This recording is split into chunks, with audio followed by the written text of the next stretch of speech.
السميع العليم من الشيطان الرجيم بسم الله الرحمن الرحيم الحمد لله رب العالمين بارئ الخلائق أجمعين الذي جعل الحمد مفتاحا لذكره وسببا للمزيد من فضله ودليلا على آلائه وعظمته والصلاة والسلام على بشير رحمته ونذير نعمته حافظ صدقه ومبلغ رسالاته العبد المرتضى والنبي المجتبى والرسول المصطفى أبي القاسم محمد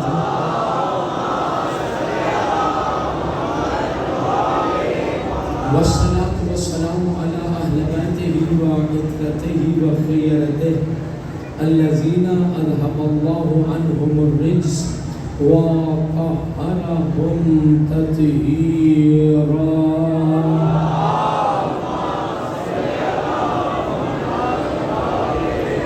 سيما على الإمام المنتظر الحجة ثاني عشر أما بعد فقد قال الله الحكيم في الذكر الحكيم بسم الله الرحمن الرحيم بسم الله الرحمن الرحيم يا أيها الناس اعبدوا ربكم الذي خلقكم والذين من قبلكم لعلكم تتقون وقال الإمام الباقر عليه الصلاة والسلام إن أعداء علي هم الخالدون في النار لا تدركهم الشفاعة صلوات پر محمد و آل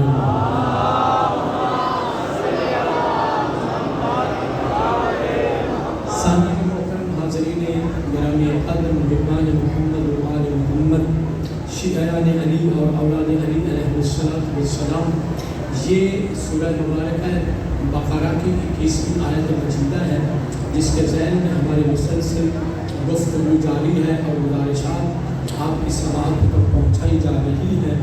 ارشاد رب العزت ہے یا ایھا الناس اعبدوا ربکم الذی خلقکم، اے لوگوں اپنے رب کی اپنے پروردگار کی عبادت کرو جس پروردگار نے تمہیں نعمت وجود عطا فرمائی، تمہیں پیدا کیا اور جس پروردگار نے تمہیں خلق فرمایا۔ اس کی خالقیت کا دائرہ اتنا وسیع ہے کہ صرف تمہیں ہی نہیں، اس کی عظمت خالقیت یہ ہے کہ صرف آپ کو ہی نہیں بلکہ والذین من قبلکم، جو لوگ تم سے پہلے گزرے ہیں ان کا خالق بھی وہی پروردگار ہے۔ فلسفہ عبادت کیا ہے، راز بندگی کیا ہے، مشیت الہی اور مرضی پروردگار کیا ہے؟ اللہ چاہتا ہے کہ جو بھی میرا سجدہ کرے، میری بارگاہ میں جبین نیاز جھکائے، اس کا اثر اس کی زندگی میں، اس کے وجود میں، اس کے کردار میں، اس کی گفتار و رفتار میں اس کا اثر نظر آنا چاہیے۔ اور وہ اثر میں نے نہیں، کسی خطیب شاعر نے نہیں، بلکہ خود قرآن اس اثر کو بیان فرما رہا ہے کہ سجدہ انسان کے مزاجوں پر کیا اثر کرتا ہے، تسبیح انسان کی قیمت پر کیا اثر کرتی ہے، حمد سے انسان پر کیا اثر ہوتا ہے، اور کون سے وہ نورانی اثرات ہیں جو انسان پر مترتب ہوتے ہیں۔ قرآن ہی ہے جو اس راز سے پردہ اٹھا رہا ہے، فرما رہا ہے لعلکم تتقون، تاکہ تم متقی اور پرہیزگار بن جاؤ۔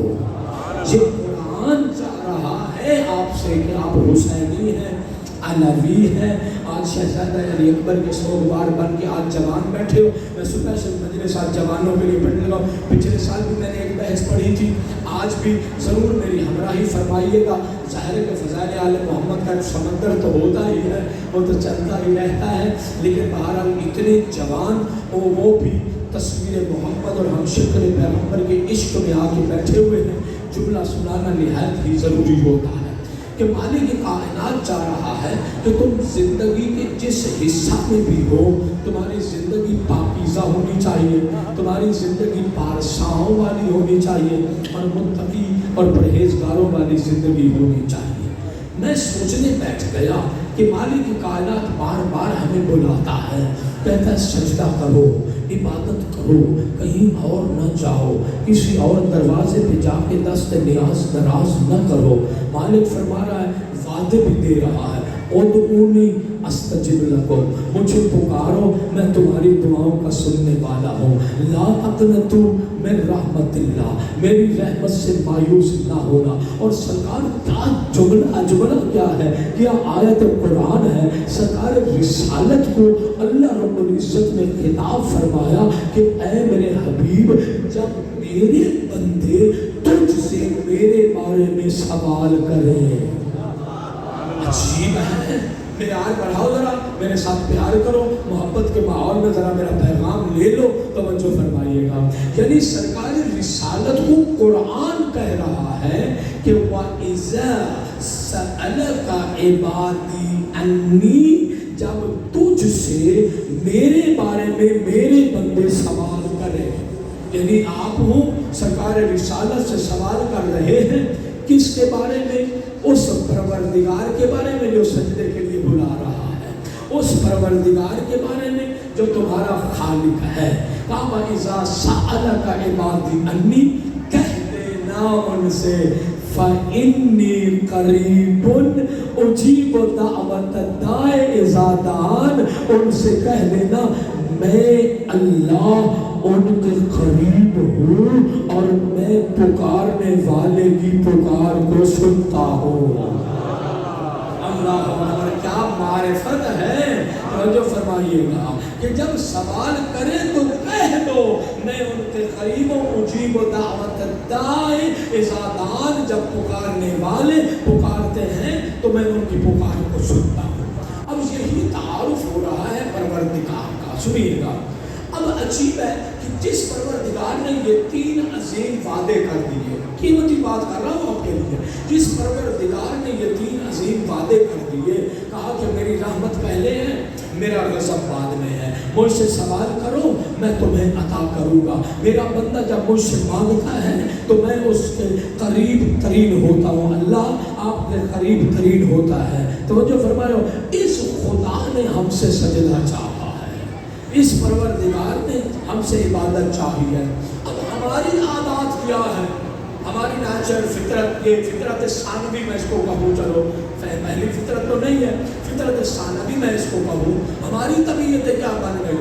ہماری طبیعت یہ بن گئی، مشکل آ گئی سجدہ یاد آ گیا، درد و الم پریشانی آ گئی سجدہ یاد آ گیا، کوئی کام پڑ گیا سجدہ یاد آ گیا۔ لیکن سرکار امیر المومنین، توجہ فرمائیے گا، یعصوب الدین قائد الغر المحجلین الہادی الی الرشاد الناطق بالصداد المصادم للابطال المنتقم من الجہال رجل شجاع وفی اخو رسول اللہ عین اللہ وجہ اللہ لسان اللہ جنب اللہ کنز اللہ قسیم النار والجنہ خازن علم اللہ قائد السابقین الی الجنہ۔ سرکار امیر المومنین علی بن ابی طالب ارشاد فرماتے ہیں استدیم الذکر فإنه شنویر القلب وهو افضل العبادہ۔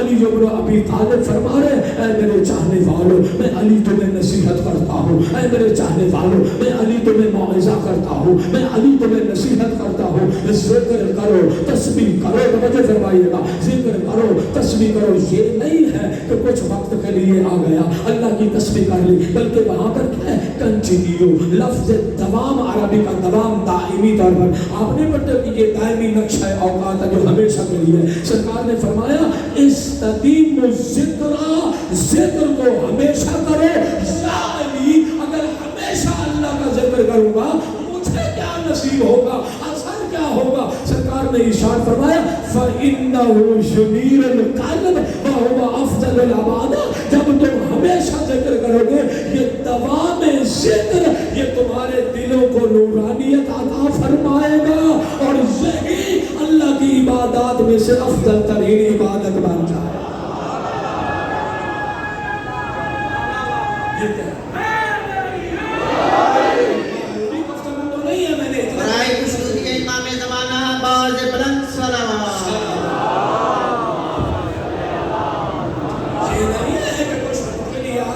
نہیں بن گیا، کچھ دیر کے لیے 7 گھنٹے کا بھی کوئی مومن ہوتا ہے، 6 گھنٹے کا بھی کوئی مومن ہوتا ہے، توجہ فرمائیے گا، میں نے تو آج تک نہیں دیکھا کہ پارٹ ٹائم ایمان ہو. غور فرمائیے گا, ایمان استدام کے ساتھ ہے. ذکر الہی سجدہ وہ کیا ہے, کنٹینیو اور دائمی ہوا کرتا ہے. اگر آپ نے کوئی ایسا موقع دیکھا تو مجھے بتا دیجیے گا. غور فرمائیے گا, پروردگار نے کیا فرمایا, لا تقنطوا من رحمت اللہ. جب انسان, اب نئی بات کر رہا ہوں اور آج کی بات ہے, چونکہ شہزادہ کا تابوت برآمد ہونا ہے, میں اس لیے یہ دو باتیں آپ تک پہنچا رہا ہوں, اور آج کل کی طرح زیادہ لمبائی نہیں ہوگی. توجہ فرمائیے گا, غور فرمائیے گا. اچھا توجہ فرمائیے, جب انسان اس معیار پر آ جائے, یعنی دائمی ذکر کا انسان عادی بن جائے اور انسان کی مزاج اور طبیعت کا حصہ بن جائے دائمی ذکر, توجہ فرمائیے گا, پھر اس کے اندر کوالٹی کیا پیدا ہو جاتی ہے کہ انسان کیا بن جاتا ہے کہ جس کے اندر دائمی ذکر پیدا ہو جائے. انسان میں کوالٹی یہ پیدا ہوتی ہے, توجہ فرمائیے گا, انسان میں کوالٹی یہ پیدا ہوتی ہے کہ وہ انسان اتنا الہی ربانی اور پروردگار عالم کی ذات پر اعتماد کرنے والا, اللہ کی رضا پر راضی ہونے والا اتنا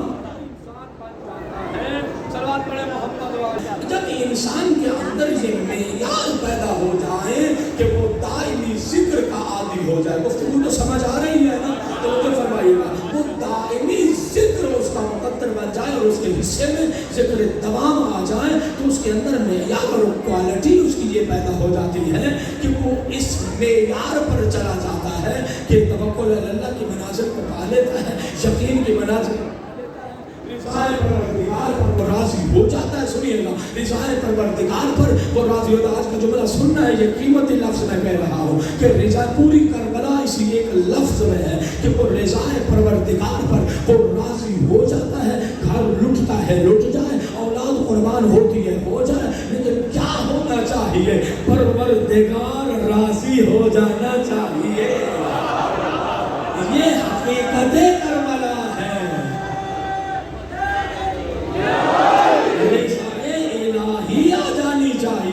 اس لیے دنیا کو آدم حسینیت سمجھ بھی نہیں آئی ہے اور وہ سمجھ ہی نہیں سکتے ہیں. یہ آپ خوش قسمت ہیں کہ آپ کے دل میں حسینیت کی معرفت آ گئی. وہ کہنے والے نے نا بڑا پیارا شعر کہا ہے, چلو میں اس کو پھر آگے کہتا ہوں. اس نے کہا, نہ مانتے ہو تو اب مان لو مسلمانوں, نبی کے دین کی بقا کو حسین کہتے ہیں.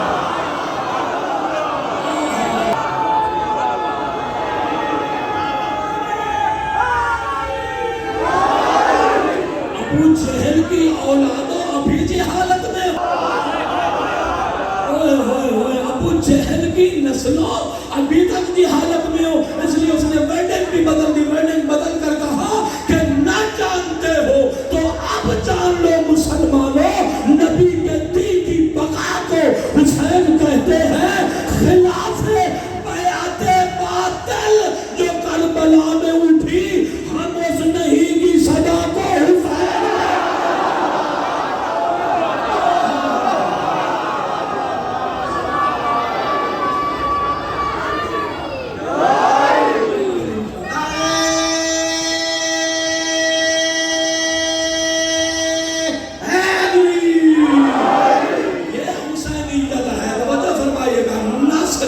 ابو سفیان ابو جہل کو کیا پتا حسینیت کیا ہوتی ہے. توجہ فرمائیے, آپ نے بس اتنا جملہ میں نے کہنا تھا, متوجہ ہو گئے آپ.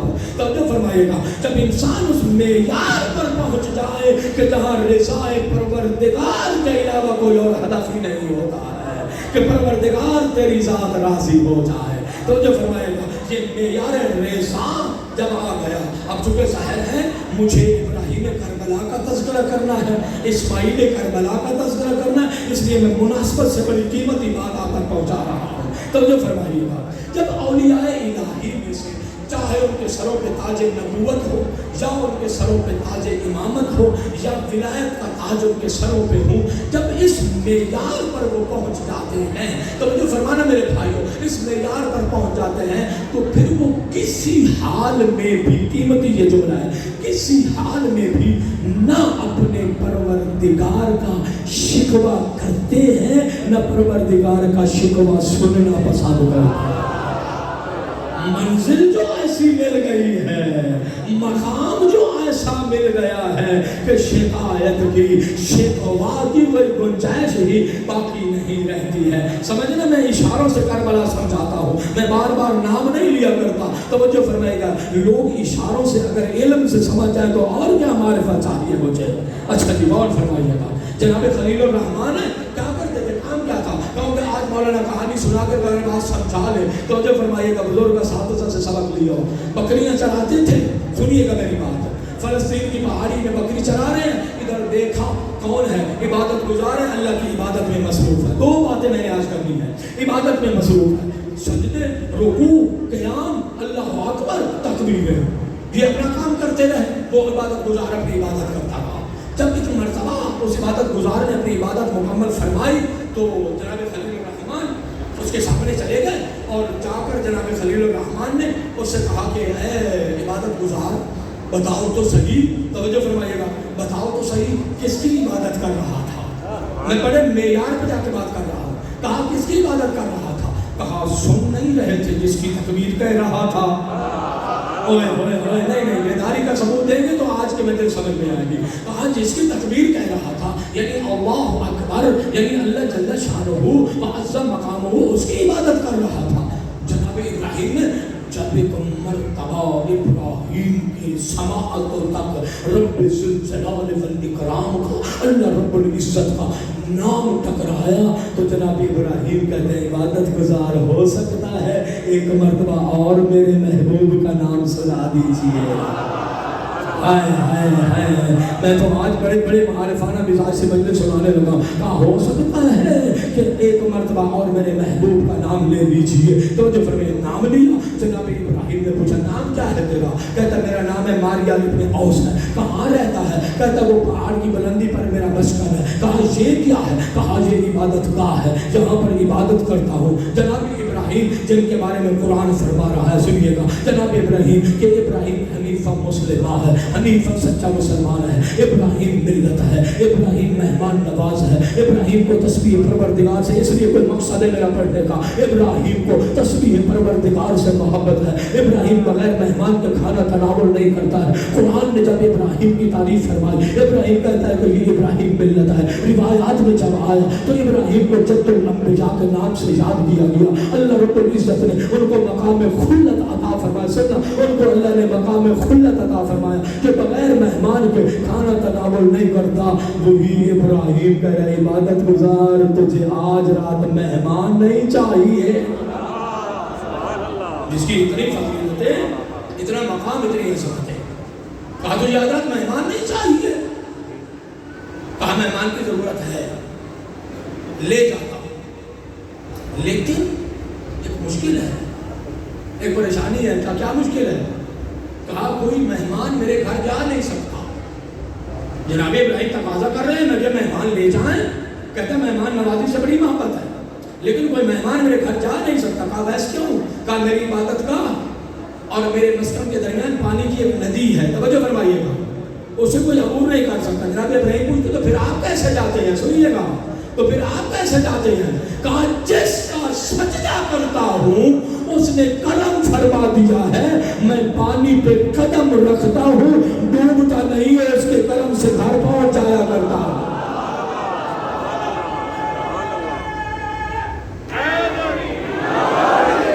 بڑی ہو جائے آسان سے تو مجھے معاف کر دینا, لیکن میں نے بہت سریش کی ہے. توجہ فرمائیے گا. کہا میں گھر پہنچ جاتا ہوں, وہ کرم فرما دیتا, میں گھر پہنچ جاتا ہوں. جناب ابراہیم نے کہا اچھا مجھے لے چلو. اب ٹھہر گئے تاکہ بات سمجھ میں آ جائے. کہا اچھا مجھے لے چلو, دیکھتے کیا ہوتا ہے.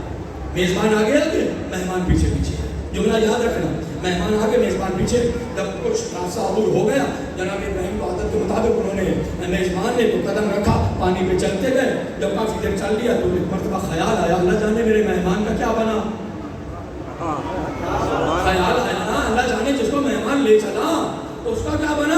اب جو مڑ کے دیکھا نا, خدا کی قسم حیران ہو گیا. توجہ فرمائیے گا. جناب ابراہیم جب چلتے تھے پانی جو ہے وہ ٹخنوں تک آتا تھا, یہ ڈوبتے نہیں تھے. اب جو جناب میزبان نے لوٹ کر دیکھا, پانی ابراہیم کے قدموں کو بھی مس نہیں کر رہا تھا.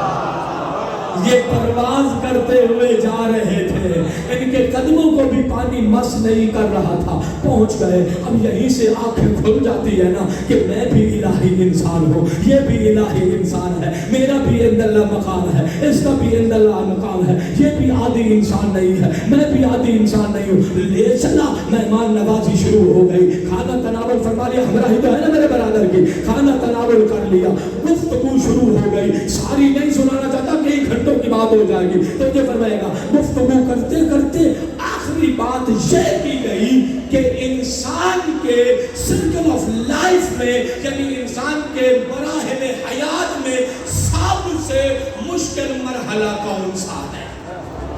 یہ دونوں الہی انسان ہیں، اور دونوں اس بات پہ آ گئے کہ یہ سوچنا چاہیے انسان کو کہ جب عالم ارواح سے ہماری حیات اور زندگی شروع ہوئی اور زندگی شروع ہو کر پھر ہم نے بارگاہ رب العزت میں جانا ہے، اس سرکل آف لائف میں سب سے مشکل مرحلہ کون سا ہے نا دوستوں کی ہمراہی، سب سے مشکل مرحلہ کون سا ہے؟ اتفاق اس بات بھی ہو گیا کہ مقام حساب، سنیے گا، مقام حساب سب سے مشکل ہے، جہاں انسان کھڑے ہو کے زندگی کی ایک ایک سانس کا، ایک ایک لحظہ کا، انگلی ہلائی تو کیسے ہلائی، ہاں پلک جھپکی تو کیسے جھپکی، نطق فرمایا تو کیسے نطق فرمایا، قدم بڑھایا تو کس لیے قدم بڑھایا۔ توجہ فرمائیے گا، گھر سے چلے ہو نا، صف عذاب پہ بیٹھے ہو، پوچھا جائے گا آئے تو کیسے آئے، مولانا منبر پہ بیٹھے تو کس نیت سے بیٹھے، کیوں بیٹھے ہوئے تھے، کہا سیر حیات میں مشکل مقام مقام حساب ہے۔ جب یہ اتفاق ہو گیا، اب جملہ سننے کا ہے، جناب ابراہیم کہتے ہیں اے عبادت گزار،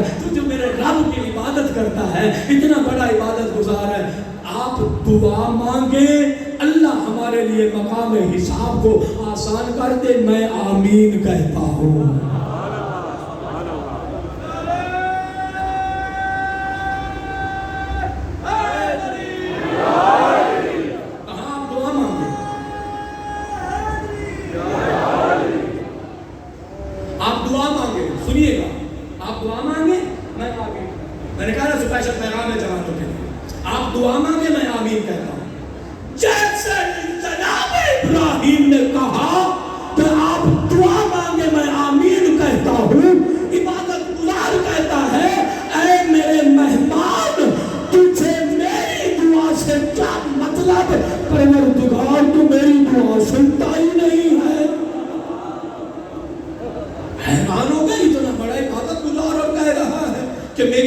مستجاب ہی نہیں ہوتی ہے، میری دعا تو قبول ہی نہیں ہوتی ہے۔ اب وہ جملہ یاد کرو جو میں نے کہا، اگر لطف لینا ہے آج کی رات کی مجلس کا تو جو فرمائیے گا، وہ جملہ کیا تھا کہ جب انسان دائمی ذکر کے نتیجے میں الہی انسان بن جاتا ہے، پھر پروردگار عالم کا شکوہ نہ کرتا ہے، نہ مالک کائنات کا شکوہ سنتا ہے، اس کی رضا پہ راضی ہو جاتا ہے۔ جب اس نے کہا نا کہ مالک کائنات میری دعا کو نہیں سنتا ہے، تو جو جناب ابراہیم کہتے ہیں عبادت گزار میرے رب کا شکوہ نہ کر۔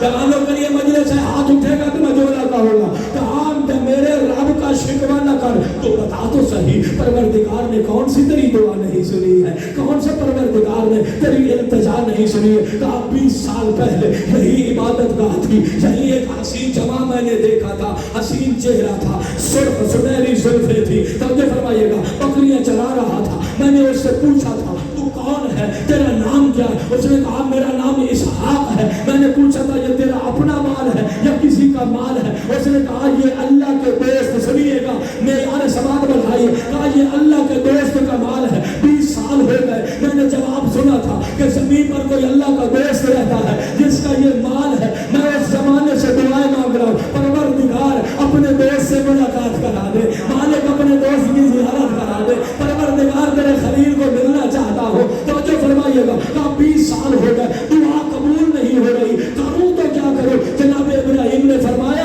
عبادت گزار شکوہ نہ کر، میرا نام ابراہیم ہے اور میں ہی اللہ کا دوست ہوں۔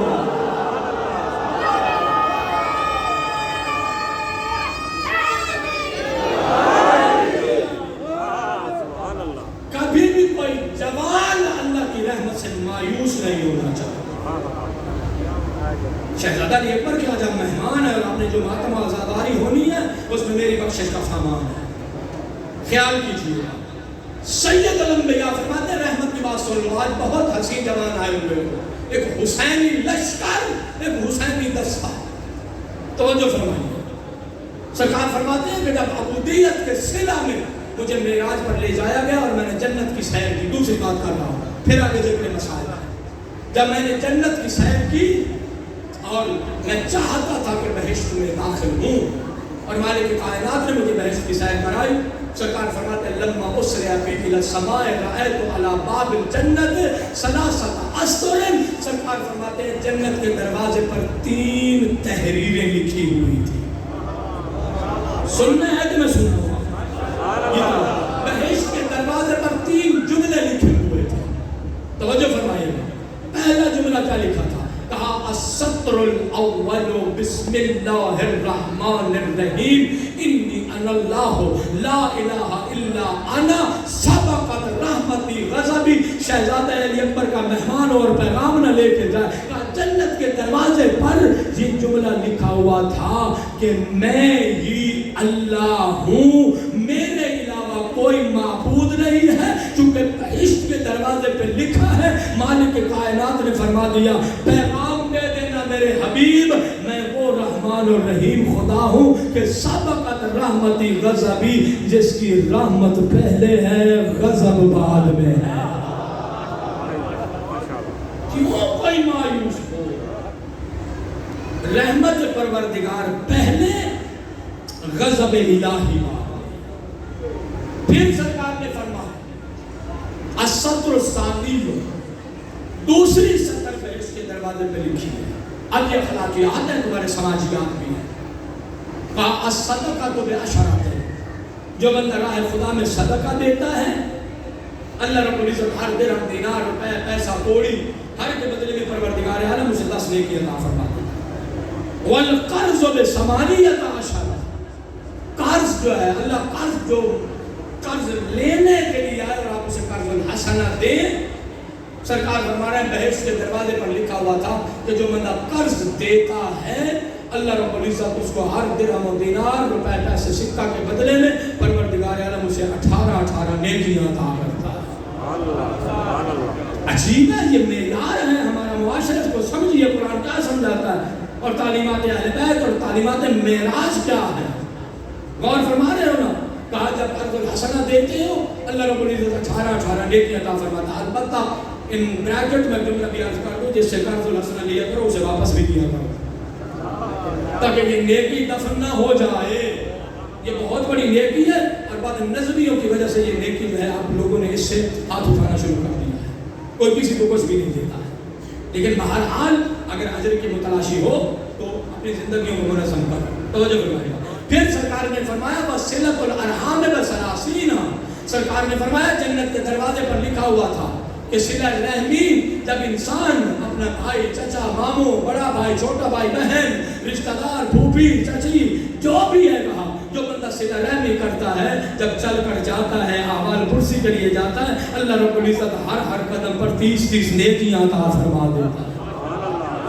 امیر المومنین کے چاہنے والے بیٹھے انہیں پتہ ہی نہیں ہوتا ہے. توجہ فرمائیے گا. چلو ناراضگی ہو گئی، کبھی کوئی بات ہو بھی گئی تو قطع تعلق ہی نہ کیا کرو. توجہ فرمائیے گا. قطع تعلق ہی نہ کیا کرو. بستر شہادت پر ہے کون؟ علی امیر المومنین جیسا امام ہے. حسن و حسین کو وصیت فرما رہے ہیں. کہا اے حسن و حسین اوصیکم بتقوی اللہ ونظم امرکم، میں تمہیں تقوی الہی کی نصیحت کرتا ہوں، اپنے امور میں نظم و ضبط پیدا کرنے کی، جس کو ڈسپلن کہتے ہیں، ڈسپلن کی تم کو نصیحت کرتا ہوں. اور پھر فرمایا میں تمہیں صلہ رحمی کی سنیے گا نصیحت کرتا ہوں. سرکار امیر المومنین فرمائے اور علی کا شیعہ بات اپنے دل و دماغ میں نہ رکھے. سرکار فرماتے ہیں کہ صلہ رحمی کا ثواب عام دنوں میں رکھے جانے والے روزوں سے بھی زیادہ ہے، عام دنوں میں پڑھی جانے والی نمازوں سے بھی صلہ رحمی کا ثواب زیادہ ہے.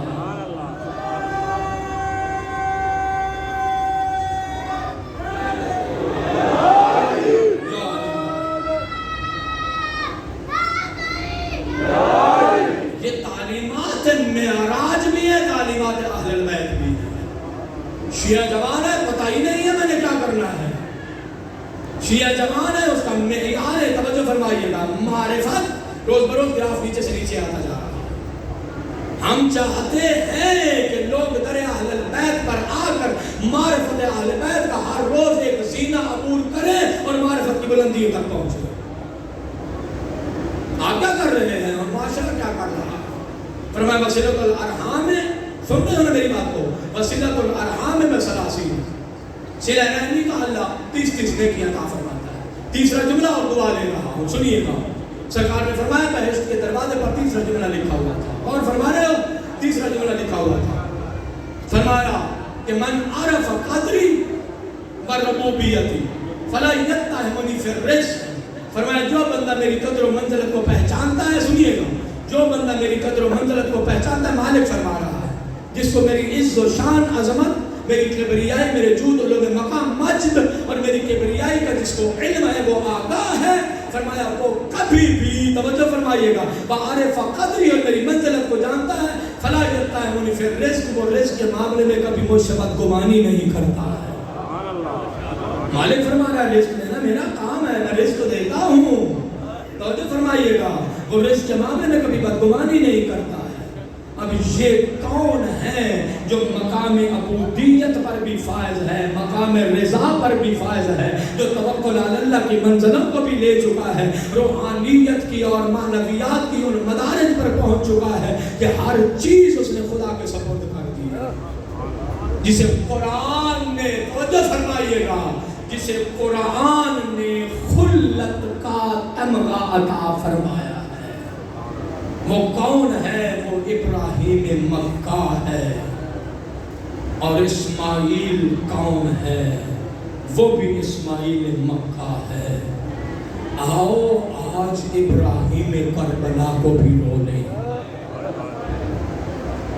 اجرکم اللہ۔ آج جوانوں کی کمی نہیں ہے، آپ میرے مزاج سے آگاہ، پڑھنا تو جانتا ہوں لیکن آج آپ سے بھیک مانگ رہا ہوں۔ اجرکم اللہ، جا رہا ہے قافلہ رضا خدا کے راستے پر، قیمتی جملے ہیں میرے ذرا سنبھل کے، جا رہا ہے قافلہ رضا پروردگار کے راستے پر، کون ہے؟ توجہ، یا زہرا کی نشانی نظر آتی ہے، یا محمد کا وارث نظر آتا ہے، یا تصویر محمد نظر آتی ہے، یا صورت حسن نظر آتی ہے، یا علی کا جلال نظر آتا ہے۔ جا رہا ہے یہ قافلہ عباس و اکبر و علی اور ثانی زہرا اور علی و بطول کی بیٹیوں کے ساتھ۔ ایک مرتبہ امام نے پڑھا اِنَّ لِلَّهِ وَإِنَّ إِلَيْهِ رَاجِعُونَ، جو سب کے سردار ہیں، ہاں جوان بیٹھے ہیں، جی چاہتا ہے ان کا آئے، آج حسین کو اس بیٹے کا پرسہ دے جس کے اتر جانے کے بعد حسین کی آنکھوں کا نور گم ہو گیا۔ اجرکم اللہ، اجرکم اللہ۔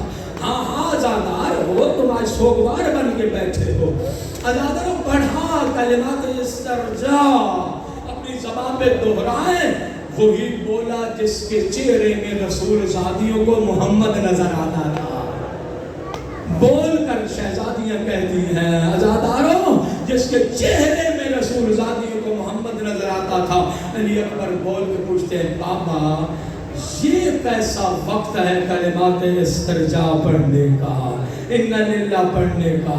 کہا بیٹا قافلہ جا رہا ہے، پیچھے منادی ندا دے رہا ہے، یہ موت سے لٹنے جا رہا ہے۔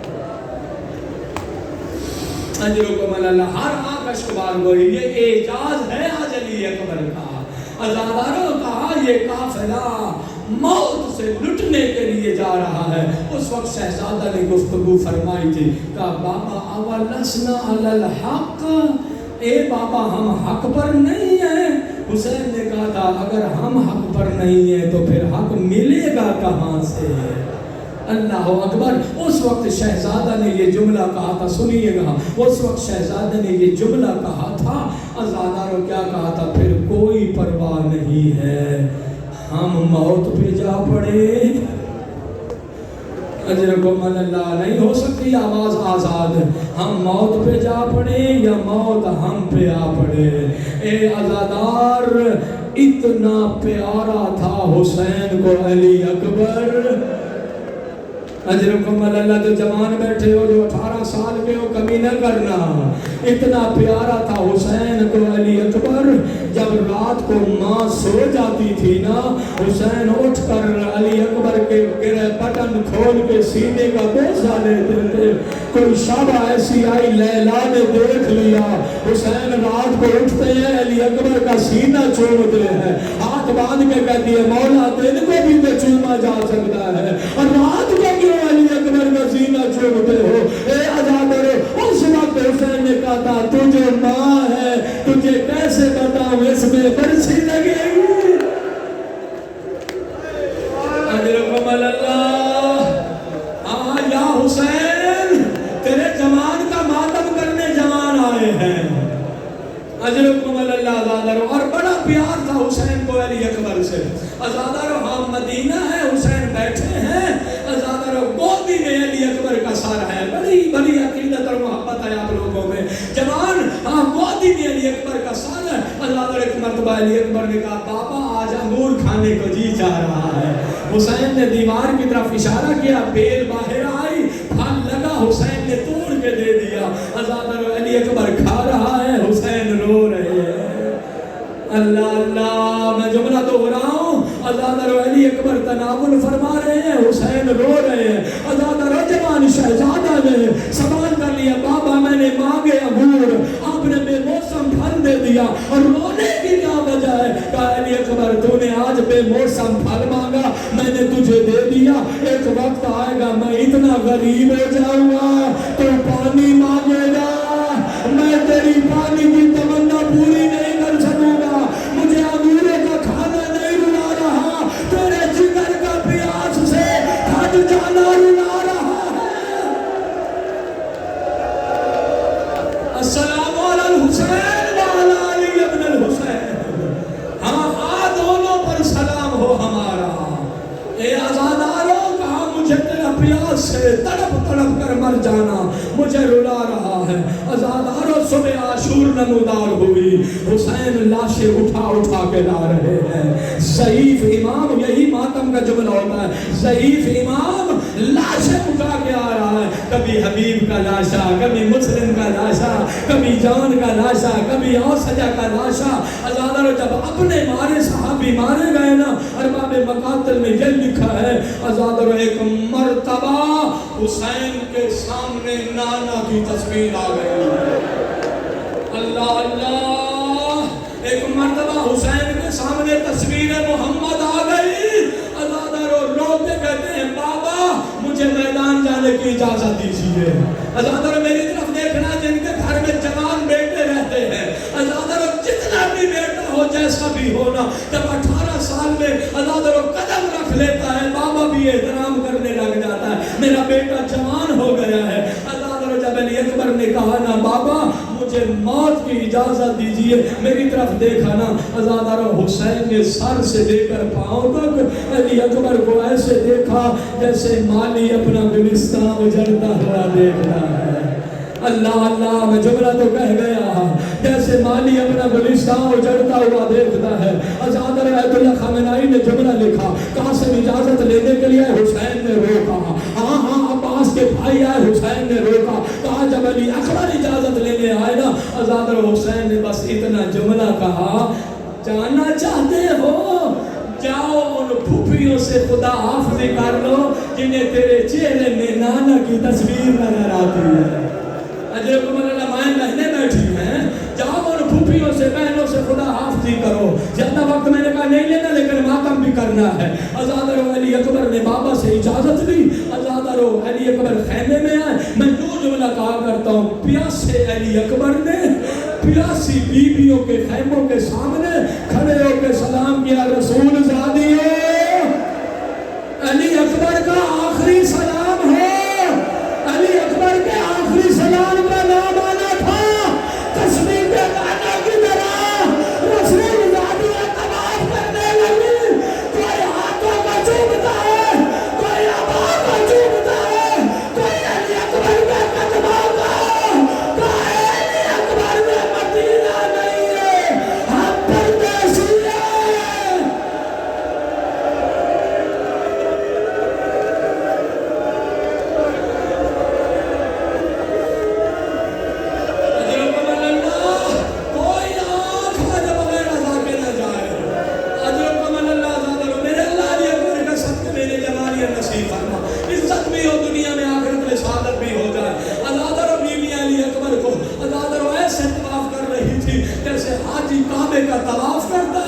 تصویر محمد درمیان میں ہے، بیویاں طواف کر رہی ہے، ازادرو اتنے میں بوڑھے باپ نے خیمے میں قدم رکھا ہے۔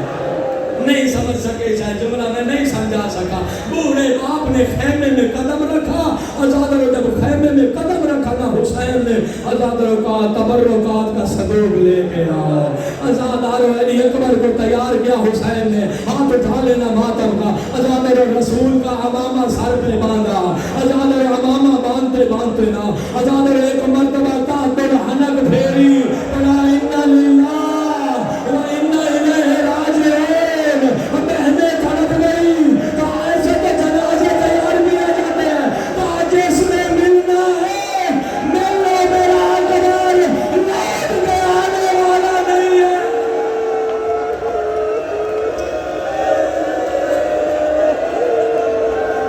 میری طرف رہو، میری طرف رہو، ادرکم اللہ ازادارو، ادرکم اللہ، خدا جوانیاں نصیب فرما ہے۔ ازادارو ہاں تیار ہوئے علی اکبر، ازادارو تصویر محمد، گھوڑے پہ تصویر محمد بیٹھی ہے، ازادارو جب علی اکبر نا اب جملے یہاں سے سنتے آنا، ازادارو علی اکبر نے بابا سے اجازت لی، اجازت لے کر ازادارو جب چلنے لگے نا، ازادارو علی اکبر کا گھوڑا آگے آگے، حسین پیچھے پیچھے، ہائے ہائے میں کیسے جملہ پڑھوں، میرا جگر پھٹتا خدا کی قسم، ہاں ہاں علی اکبر آگے آگے، حسین پیچھے پیچھے، گھوڑے کے قدم تیز ہوئے، حسین کے قدم تیز ہوئے، گھوڑا اور تیز دوڑا، حسین کے قدم اور دوڑے، ازادارو اب جو مڑ کے دیکھا، بوڑھا باپ ہے، کبھی گر جاتا ہے، کبھی اٹھ جاتا ہے، کہا بابا میں تو اجازت لے کے آیا تھا، کہا علی اکبر تیرا جوان بیٹا مرنے جا رہا ہوتا، میں تو تجھے پوچھتا۔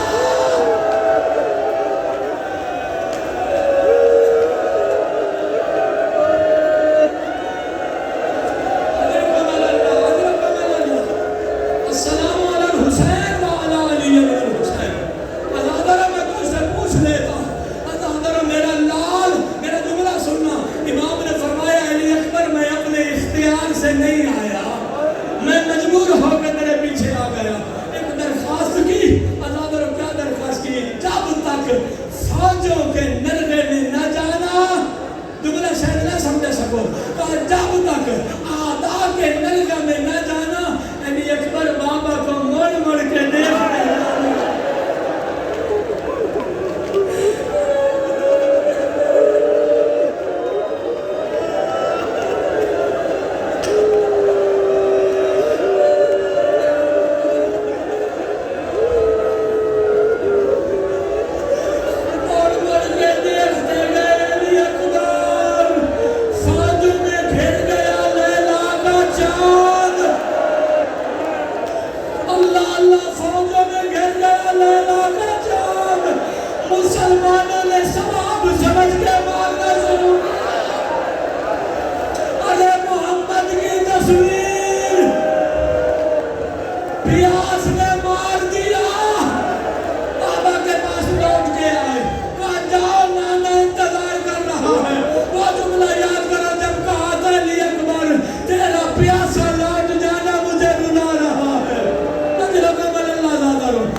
بھری میت سے لپٹ کر کہتی تھی ماں، بھری میت سے لپٹ کر ہائے ہائے علی اکبر، ہائے ہائے علی اکبر، کہتی تھی ماں بھری میت سے لپٹ کر ہائے ہائے علی اکبر، ہائے ہائے علی اکبر، 18 برس پال کے پروان چڑھایا، 18 برس پال کے پروان چڑھایا، وہ گیسوں والا میرا خون میں نہایا، اے کیسا یہ ہوگا، ہائے ہائے علی اکبر، ہائے ہائے علی اکبر، کہتی تھی ماں بھری میت سے لپٹ کر ہائے ہائے علی اکبر، ہائے ہائے علی اکبر، 18 برس پال کے پروان چڑھایا، 18 برس پال کے پروان چڑھایا، وہ گیسوں والا میرا خون نہایا، اے کیسا سنور، ہائے ہائے علی اکبر، ہائے ہائے علی اکبر، کہتی تھی ماں بھری میت سے لپٹ کر، کہتی تھی ماں بھری میت سے لپٹ کر ہائے ہائے علی اکبر، ہائے ہائے علی اکبر، کہتی تھی ماں بھری میت سے لپٹ کر ہائے ہائے علی اکبر، ہائے ہائے علی اکبر، 18 برس پال کے پروان چڑھایا، 18 برس پال کے پروان چڑھایا، وہ گیسوں والا میرا خون میں نہایا، اے کیسا پیغمبر، ہائے ہائے علی اکبر، ہائے ہائے علی اکبر، کہتی تھی ماں